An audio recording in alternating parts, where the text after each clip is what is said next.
Let's take a look at the brilliancy of Canyon. So first, right, it was so essential. He's dodging, like usually this is a very standard hold, and this is something that you essentially study of enemies coming into BO5s in any game. It's studying their level 1 starting position. Canyon queued over the wall, which wasn't spotted on camera. Queued over the wall. Gragas was spotting the Renekton, so he knew that the Renekton wasn't at the bottom side of the bush. He crosses. He goes all the way to hide on the wolves. The reason he places the ward is if and off case Peanut starts on blue, he will kill the wolves on time and smite the blue away from the Maokai. This time around, Peanut was doing a reverse Raptor start clear in order to create safety for himself, right? Basically, you want to put yourself in a position where you don't get invaded when you're level 2 or 3 as Maokai.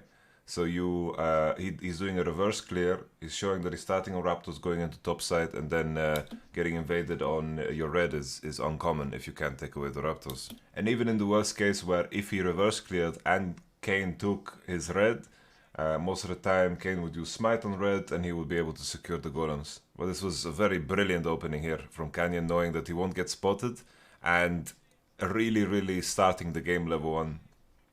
You could notice in this entire game that Canyon wanted to leverage his ability to be better throughout the entire series. There was a hint of disrespect borderline in terms of how he played, but also a lot of finesse and class to how well Canyon managed the distances and paid attention to the details of when Peanut's teammates were moving. So here, you know, this is very common, right? You just take the plant to jump over. Still, very understandable. I think a lot of junglers wouldn't notice or think about the potential fact of Gromp being stolen away from you at this moment in time. And now he's spotted. And keep in mind still, you have Canyon, he has a ward over here, so he's paying full attention. What Canyon wants to do, right, is to save the smite. Ideally, he wants to save the smite, but understands that when Peanut is before in range of smite, he makes sure to smite it. Because it would be even worse if he lost it. But this is also the best case scenario because Peanut is looking to commit and looking to walk towards the smite, which puts him also in range of the combat that Canyon wants to invite. Because Maokai cannot fight back. He's very weak early on. Very weak. I think there's almost no junglers in the game that lose like at level 2 against Maokai. He's incredibly weak. The only thing he can really do is slow you down and walk away. So yeah, Canyon smites right and also uses the fog. It's such an important detail. He uses the fog to sneak around the corner to make sure that he's in distance. Yeah, Canyon is doing the clever thing by resetting it, right? He doesn't want to be in a situation where there's a 50-50. He uses smite already, so he needs to move on to the next thing. Here as well, Peanut already wasted a lot of time. He was under the assumption that what he ran into was that Canyon just did Raptors into his own.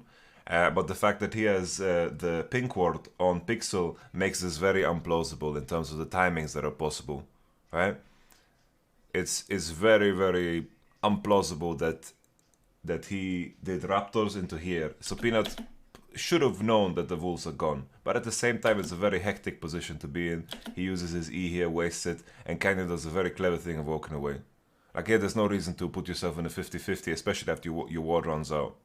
Always when you put yourself in situations where you're invading and trading like this, with how jungle catch-up experience works and how respawns always come back with more value, if you put yourself in a situation where you don't attack the enemy respawn, you are completely fucking yourself. Because often that you see in these games, right? Almost every game that Vi is in, she gets level 1 invaded, she loses 2 camps, and if she gains her second spawn of Raptors, she is going to be 6 at the same time as Graves. Even in this series, Peanut was 20 CS behind, very far behind. If there's any point in the game where you lose rhythm, which is very common around third spawns because buffs spawn, right? Buffs spawn, and you can't keep up the rhythm to perma invade because you need to clear your own camps, you need to find base timings, you need to play around the dragon, and of course the Rift Herald spawn. Usually around those timers, if you get the third clear, you catch up with experience. This was very bad. because at this point in time, when Maokai spots Canyon, the fact that he doesn't get this kill, like this is a very big free kill. Canyon showing here gives all the information the Maokai needs to just step into bottom side. He crosses here, and then he knows 20 CS, he can count, right? Gromp, Wolves, and then he also counts that the Raptor, Red, and Golems, and then he needs to do Krabby. Like, this is a very, very bad situation for Canyon because he shows and he doesn't get the kill. And this kill was 100% free, right? You just need to flash and do something. At this point, when he knows that Maokai is in his bottom side, especially when you can't cross through mid, you can't cross through mid because your Lissandra is getting completely fucked. If this is Ryze side, if you're the Ryze side of the Lissandra, he's going to cross and he's going to push the Maokai out. But in this circumstance, the moment Maokai crosses into his bot side and he spotted him on the ward that just ran out, he has to commit to take the enemy Gromp and the Wolves respawn. Because as we mentioned before, those camps are, let's say, level 2 because there's a second spawn. And they're going to be a lot more valuable than the camps that Peanut is taking right now in terms of experience. This is the timer that I was speaking about before, right? It's like, usually the sequences that occur if you're in a position where you take away camps on the first clear from the enemy, you make sure that you can attack the second spawn of those same camps, because in essence, for the enemy player, they should have camps spawning on two sides of their map at the same time, meaning Raptors and Wolves were spawning at the same time. Canyon in this game reinvaded the Wolves and the Gromp because Maokai was spotted on the ward and didn't defend his top side right, because he didn't want to base and go in there, and he knew Maokai was into bottom side, and Kane didn't have an option to cross if he wanted to do that, because bot lane situation was too bad, mid situation was too bad, like crossing would be terrible. The continuation, as I mentioned, is you need to attack the spawn of the camp that is closest to Herald. If you manage to do this, you can deny level 6. If you don't manage to do it, then you can't deny level 6. Now, Canyon is level 6, Maokai is level 5. Fighting here is, you know, something that must happen. Must happen.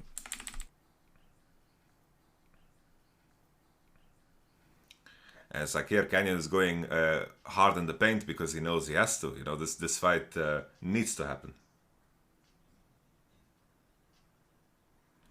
I think here in this spot, Nuguri makes a mistake. I think he needs to just eat the Renekton. He's looking for Ryze. He's looking for Ryze. It's easy to be Captain Hindsight, right?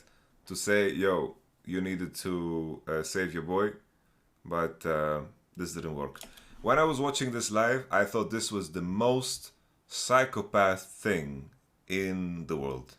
I thought this Herald was the most psychopath shit I've ever seen. Like, this was so mental. This is crazy. My man Canyon is pulling the Herald with 200 HP. And the beauty of it as well, it's like what Canyon does here, it's so clear that he is aware of how much he has basic attacked, and he's fucking so aware of the cooldown of the eye. Because look how he's posturing behind it as it spawns. Look at that. You can see Canyon's movement here, right? He basic attacks. I believe every basic attack is reducing the cooldown of the eye by 3 seconds. So this somehow worked. This is a fine outcome, but Nuguri is in a very tough spot. It's like, considering how hard he was fisting this Renekton into a situation now where he's 0-2 down, is very bad. I was very impressed with this gang that is coming up now. I didn't think this would work. I thought this was psychopath. But like, Maokai gets move speed, right? When he ults for 2 seconds.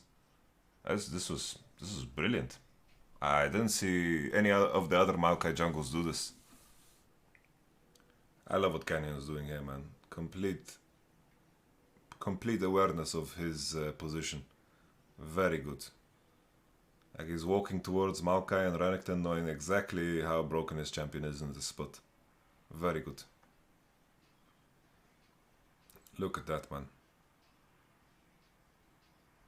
Chovy just died and walked out of base and died again. Like, from this spot, I thought that they were quite winning, you know, quite good situation. But then I realized as the Octom is dying that, oh fuck, this bot lane situation is a disaster.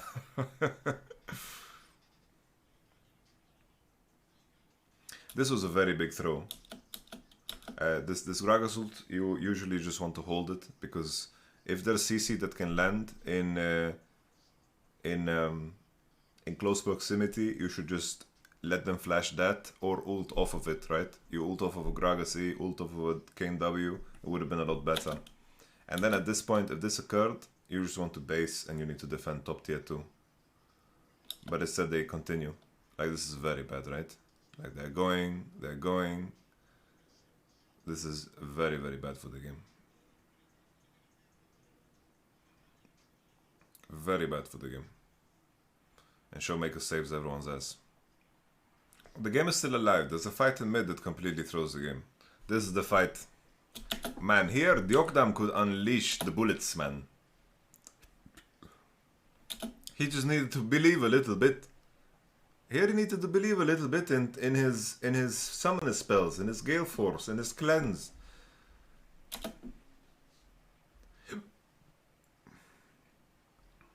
He could have unleashed here and burned Misfortune Flash, I believe.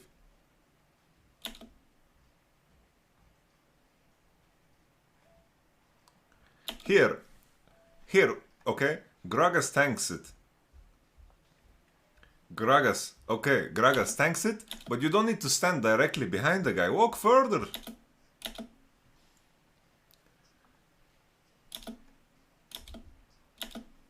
This sucks so much donkey penis for Damwon, because Gragas doesn't interrupt the MF ult. The Kane doesn't interrupt, do the same. Canyon, like everyone says, everyone's clowning Canyon for this W, but he's fucking W in the squad here, right? But then the Gragas ult lands. At least if one of the homies cancels here, let's say Nami ult gets thrown earlier, we see a Gragas ult earlier, a little better Kane W. Like, just go Kane W, Q into this MF and just fucking start brawling, you know? It would have been a really good game. But this happens, right? This is the game of League of Legends. They are humans indeed. They're humans indeed. Like, this was crazy. Like, how this fight played out. Like, this is a fat W. And then... it's sad, man. After that fight, the game is kind of over. They get Nash and it's GG. Let's look at game 2. Yeah, this was quite interesting, because I think here... I can tell you this. There was two thought processes here. I think the first one that I'm gonna explain is the most likely. Is that they were so certain that they would ban Yuumi.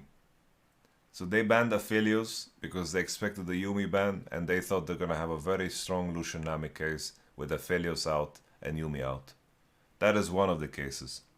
The second case is they were way too fucking scared to play Yuumi without Sivir. So they just didn't want to play in a scenario where they are playing against Singed X with Misfortune. Because at least Sivir has plenty of counterplay. E is a very frustrating, like the spell shield of Sivir is very frustrating to deal with Singed. Because you have one spell that can trigger it, and that is also where most of your power budget is. So I think two cases. Either they assumed Yuumi would be banned by red side, or the only thing that they were willing to play was Sivir Yuumi, because they were too scared of playing MF into Singed. Yeah, I don't know where the fuck this Wukong came from. I tried to make Wukong work on this patch, and my jungler was whining about it. He didn't like it. Yeah, Wukong is not a champion that gives you a lot of spice. It's like Seju is a very good pick into Wukong. Seju has magic damage in her kit. Wukong has a lot of armor, very little magic resistance. It's not the greatest. And Showmaker put his ward very early. Like, this is a very early place ward. Way too early. Like, my man placed his ward like at 1 minute. You can place this at 1:30 and then you are defended against this gank. Maybe with how late Sejuani was, maybe the ward is gone as well. But at least, you know, in my mind, usually I would like, if you're playing Azir into Yone, that the jungler would refresh the ward. You place this ward late, so you always have a ward for Azir. Because Azir's got to squeeze. He has to squeeze, squeeze, squeeze. If he's not squeezing, you're also losing. But here in this spot, right, he's been squeezing, he's harassing Chovy, and then he gets the level 3 gank on his head here. But this is a very nice Q flash.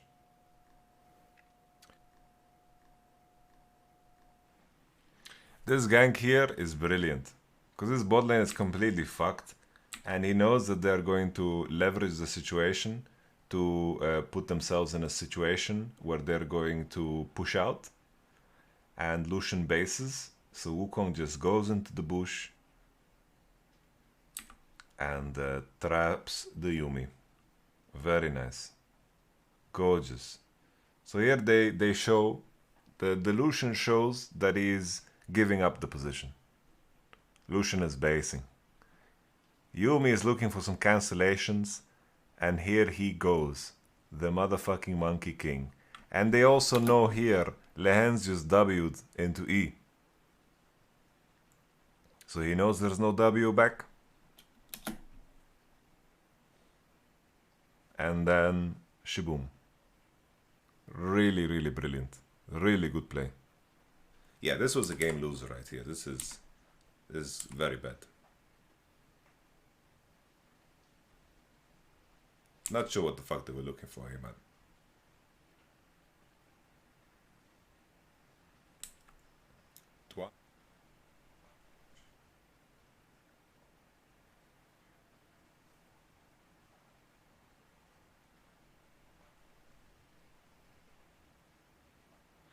Yeah, I think the issue with I think the not the issue with Chovy, but with the issue about the conversation around Chovy is that the Church of Chovy homies, they are completely unrealistic in their view of Chovy, and then there is a counterbalance that is being trying to be like is people are trying to create a counterbalance towards that extreme view of Chovy, and that view is also on the other extreme end. Oh, this guy is only taking resources and he's not doing anything for his team. And it's like, what? Usually, like in spots like this, I think it's very important that people are in the habit of not letting their jungler tank. It's almost more important to make sure that your jungler doesn't show. If you have someone else that can tank, like Gragas should be the one tanking, and Wukong should maintain health, because any poke you can do to the jungler really hurts the chances of the enemy being able to commit all the way to Nash.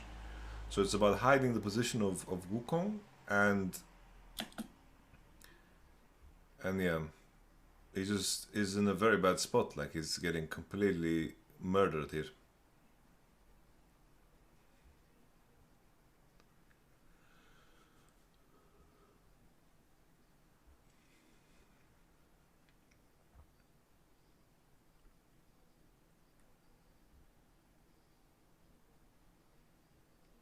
Yeah, this is the fight where the Octam completely griefs it. Like, this looked so good. How do you lose from here? I think... Like, the fight looks really good from here. Because look as well here. Like, here Lehen's fucks up. Lehen's exits. He goes out. He goes out here.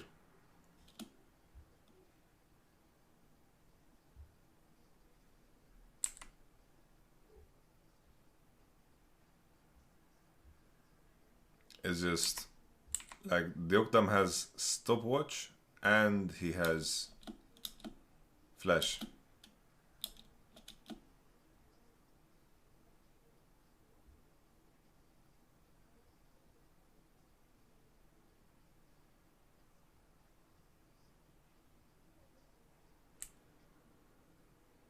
I think Showmaker just does nothing with this build. He's just fucking massaging them.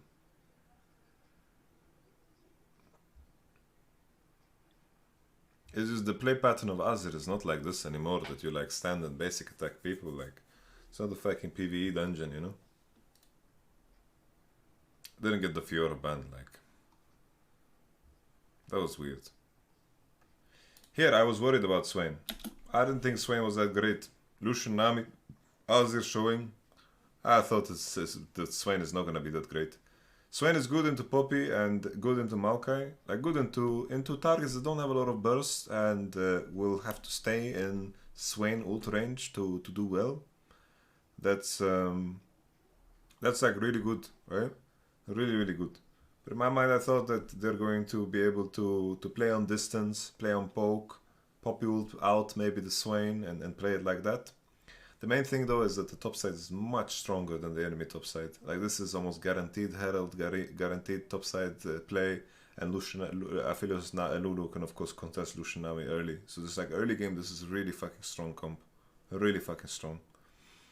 And then if you can leverage that into being first on objectives and keeping tempo in the game, Swain will always find spots where he's gonna look good and look strong. I thought the lane would be a lot harder, but he fucking smurfed, man.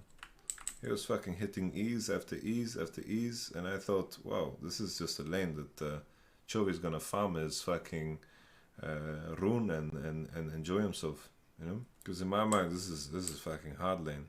Here, Peanut played pretty well, honestly. What Peanut did here was really fucking good.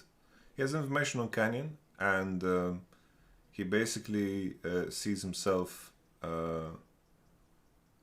Like, basically Peanut leashes, like, takes XP, gets level 3, and he spots Canyon cross, waits for him to loop around, and at this point Canyon thought that Peanut was out, that he was going towards his golems and taking topside crab.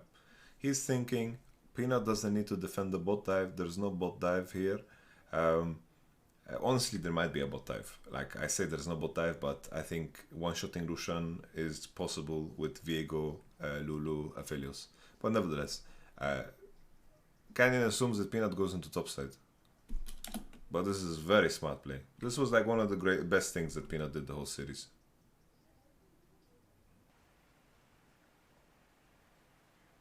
Like, this is completely mental. Like, Chovy is looking to finish the series here. That's the only thing that he's fucking trying to do here. Like, this is complete psychopath behavior, by the way. Like, it's an insane play.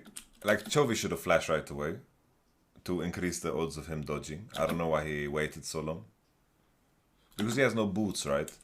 So he has no boots. So here Showmaker is going to create the distance. But if he flashes over the wall, Chovy will have the biggest odds of dodging this E that is coming.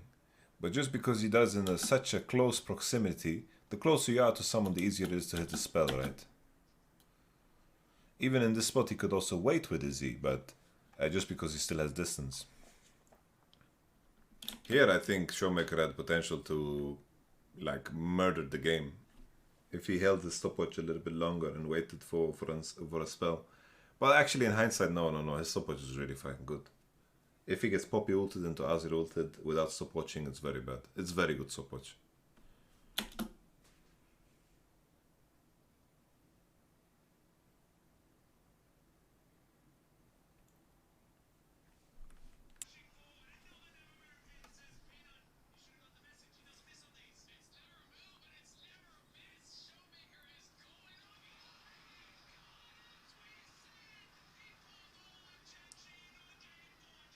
Yeah, no good, he's completely running it down. Like, he's trying to dive the guy when, like, first he spots Maokai here, then he queues over the wall, and there's no wave in the tower, and I don't know who he's... This is completely mental what he's doing. It's funny. No, this was literally the best Swain game I've ever seen.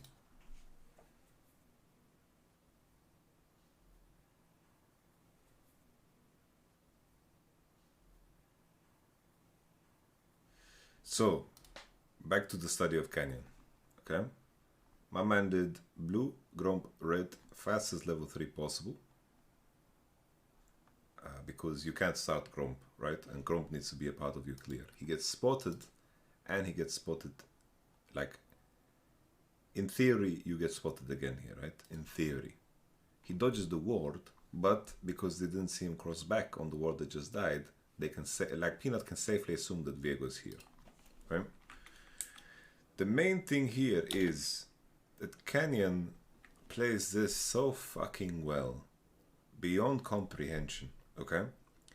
Like, at this point, Peanut is playing around, potentially Viego being behind him. But Peanut is thinking, if I don't spot Viego on my Gromp, then Viego must have left through the path that we had a ward on, but the ward expired. So during this entire sequence, okay, he doesn't spot Canyon. He assumes, he plays around the potential of him getting invaded on here, but Canyon doesn't go for the Gromp. He's thinking bigger, okay? And now, he is looking if this guy is going to be face checking him for the crab, right? He wants to chunk him out, right? He wants to chunk him out. The moment he recognizes that Peanut makes the decision to stay here and go behind this guy, he goes around. Because Seju had only two options, and he played around both options. Either, well, there's three options. Either Seju goes like that and goes into river and plays with the crab, or she goes behind Doran here, or she queued over the wall and is waiting for her Q cooldown to go again on Nuguri.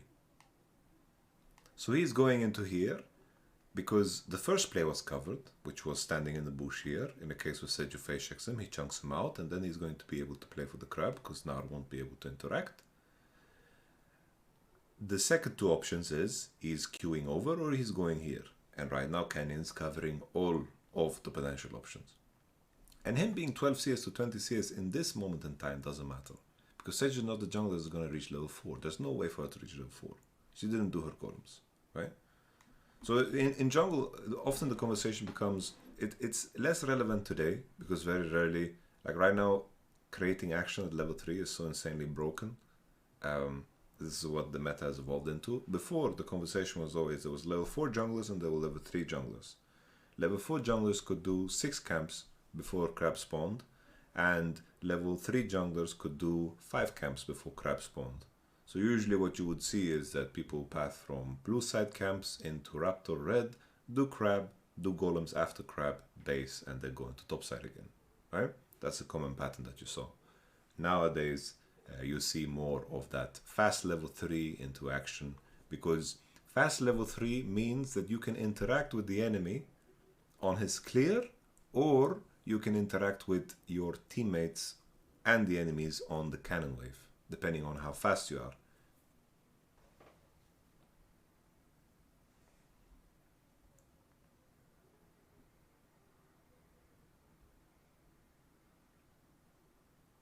This is brilliant. Brilliant play by Canyon here in the early game.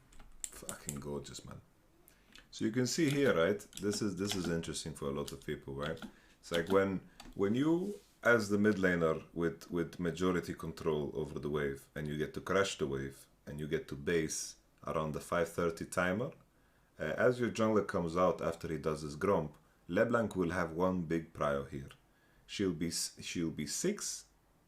She'll be level 6, and she will then hover into bottom side, which means that if Canyon wants to, can pick up a free Infernal.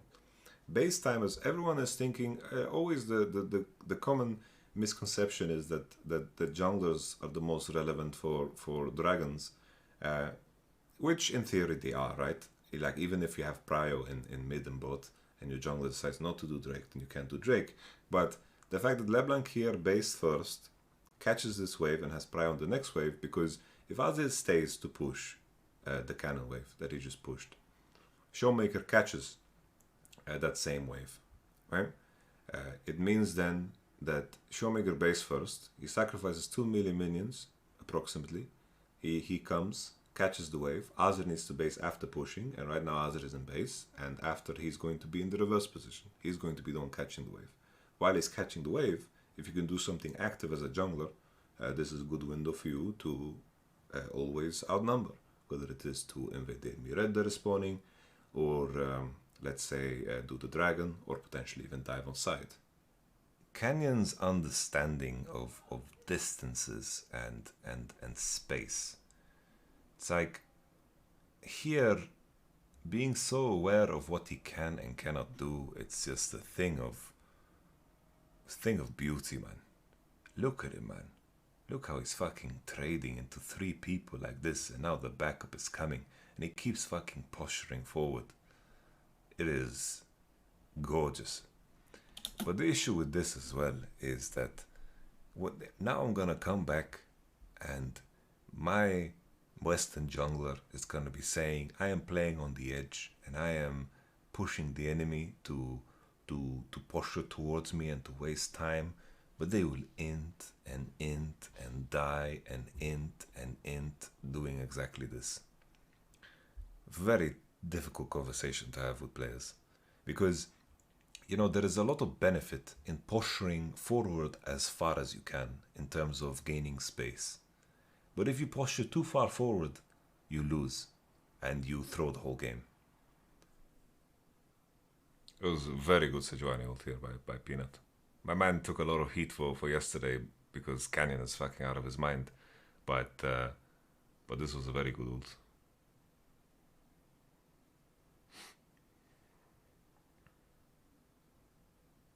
Yeah, the biggest thing here is the fact that Doran completely greased it. So as sad as it is, I don't know why Doran decides to be